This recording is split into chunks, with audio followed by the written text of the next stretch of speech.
అందరికీ నమస్కారం. అందరూ ఎలా ఉన్నారు? నేనైతే చాలా బాగున్నాను. ఈరోజు అయితే సాటర్డే మార్నింగ్ అరౌండ్ 7:00 అవుతుంది.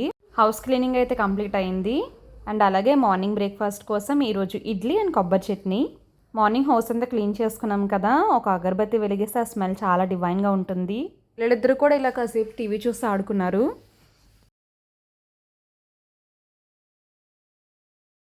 మార్నింగ్ బ్రేక్ఫాస్ట్ కంప్లీట్ అయిపోయింది. సో ప్రశాంతంగా కూర్చొని టీ టైం ఎంజాయ్ చేస్తున్నాము. ఎన్ని పనులున్నా కాసేపు ఇలా టైం స్పెండ్ చేస్తే చాలా పీస్ఫుల్గా ఉంటుంది కదా. అలాగే నాకు మా సిస్టర్కి నేచర్ని చూస్తూ టీ ఎంజాయ్ చేయడం అంటే చాలా ఇష్టం. ఈరోజు అయితే ఫుల్గా వర్షం పడింది. సో అలాగే కూర్చొని కాసేపు టైం అయితే స్పెండ్ చేసాము. ఇంకా కాసేపు అలా కూర్చొని మళ్ళీ రిఫ్రెష్ అయ్యి లంచ్ కూడా ప్రిపేర్ చేయడం స్టార్ట్ చేసాము. ఈరోజు లంచ్ కోసం ములక్కాడ కర్రీ చేస్తున్నాను. ఫస్ట్ ఆయిల్ హీట్ అయిన తర్వాత ఉల్లిపాయలు టమాటాలు కట్ చేసుకొని వేసుకుంటున్నాను. ఉల్లిపాయలు టమాటాలు వేసిన తర్వాత కాసేపు మూత పెట్టుకొని మగ్గించుకుంటున్నాను. ఉల్లిపాయలు టమాటాలు వేగేలోపు ములక్కాడని ఇలా కట్ చేసుకొని పెట్టుకుంటున్నాను.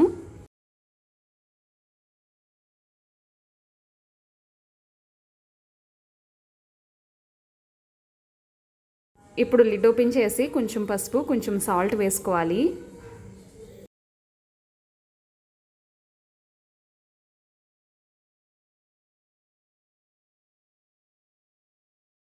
ఇలా కట్ చేసి పెట్టుకున్న డ్రమ్ స్టిక్స్ని ఒకసారి సాల్ట్ వేసుకుని వాష్ చేసుకుంటున్నాను.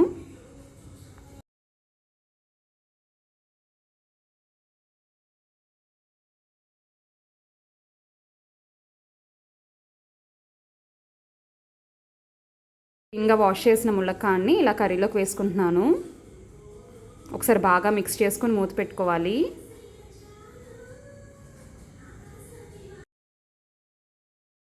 ఇలా ములక్కాడలు ఒకసారి మగ్గిపోయిన తర్వాత కొంచెం గరం మసాలా కొంచెం కారం వేసుకొని బాగా మిక్స్ చేసుకొని కాసేపు మూత పెట్టుకొని మగ్గించుకోవాలి.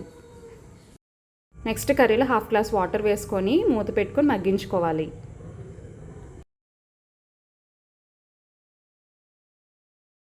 ఈ వీడియోలో నాన్ స్టిక్ కుక్వేర్ని చూపిద్దాం అనుకుంటున్నాను.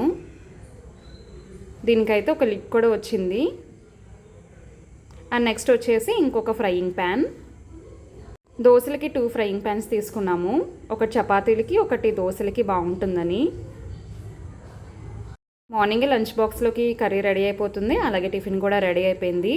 ఇది ఇంకొక ఫ్రైయింగ్ ప్యాన్ అని చెప్పాను కదా చపాతీల కోసం.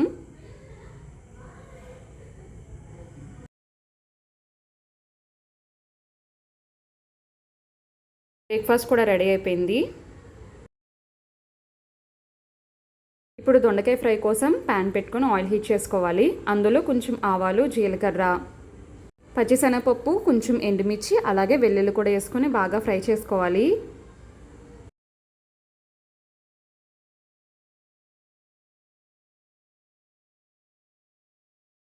ఇవన్నీ ఫ్రై అయిన తర్వాత నీట్గా కట్ చేసి వాష్ చేసి పెట్టుకున్న దొండకాయ ముక్కలను కూడా వేసుకొని బాగా ఫ్రై చేసుకోవాలి. ముక్కలు ఫ్రై అవడానికి లిడ్ పెట్టుకొని కాసేపు పక్కన పెట్టుకున్నాను. ఈలోపు సాంబార్ కోసం కూడా పప్పు ఉడికిపోయింది. సాంబార్ కోసం కొంచెం చింతపండు తీసుకొని నానబెట్టుకుంటున్నాను.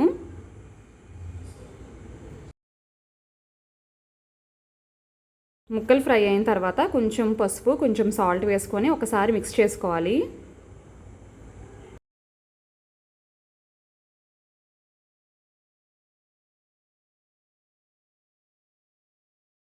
నెక్స్ట్ సాంబార్ కోసం వెజిటేబుల్స్ కూడా కట్ చేసి పెట్టుకున్నాను. సో పప్పులో కూడా ఈ వెజిటేబుల్స్ అన్నీ వేసుకొని ఒకసారి మిక్స్ చేసుకోవాలి. ఆనపకాయ ముక్కలు ఉన్నాయి కదా, చింతపండు పులుసు వేసుకోకుండా ఒకసారి వాటర్ వేసుకొని బాయిల్ చేసుకోవాలి. ఇదైతే సాంబార్లోకి ధనియాల పౌడర్ రెడీ చేసుకుంటున్నాను. ఒకసారి రోస్ట్ చేసుకున్న ధనియాలను ఇలా మిక్సీ జార్లో తీసుకొని చల్లారాక మిక్సీ పట్టుకోవాలి.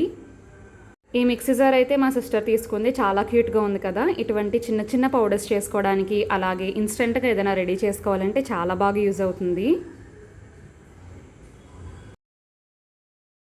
అలాగే ఆనపకాయ ముక్కలు ఉడికిపోయిన తర్వాత చింతపండు పులుసు ఉంది కదా, అదైతే అందులోకి వేసుకోవాలి.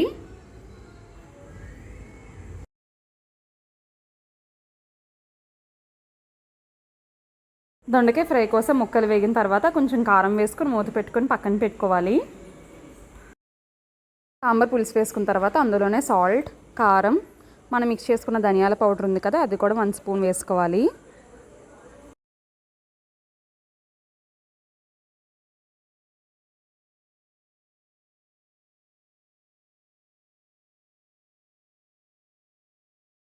ఇవన్నీ వేసి బాగా మిక్స్ చేసిన తర్వాత కొంచెం కొత్తిమీర, అలాగే కొబ్బరి తురుము ఉంటుంది కదా, అదైతే తురుము తీసుకొని వేసుకోవాలి. టేస్ట్ అయితే చాలా బాగుంటుంది. దొండకాయ ఫ్రై కంప్లీట్ అయిన తర్వాత అదే ప్యాన్లో సాంబార్ కోసం తాలింపు పెట్టుకుంటున్నాను.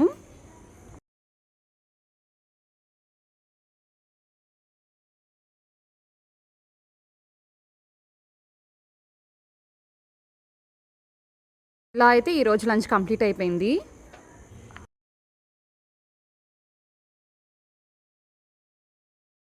అదే రోజు ఈవినింగ్ ఫేమస్ బేక్స్కి వచ్చాము.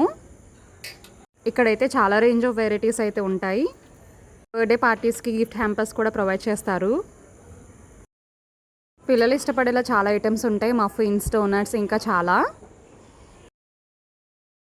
ఈ వీడియోలో ఒక స్పెషల్ ఉందని చెప్పాను కదా, అదేంటంటే మా సిస్టర్ వాళ్ళ యానివర్సరీ. సో ఈ కేక్ అయితే మేము కస్టమైజ్ చేయించుకున్నాము.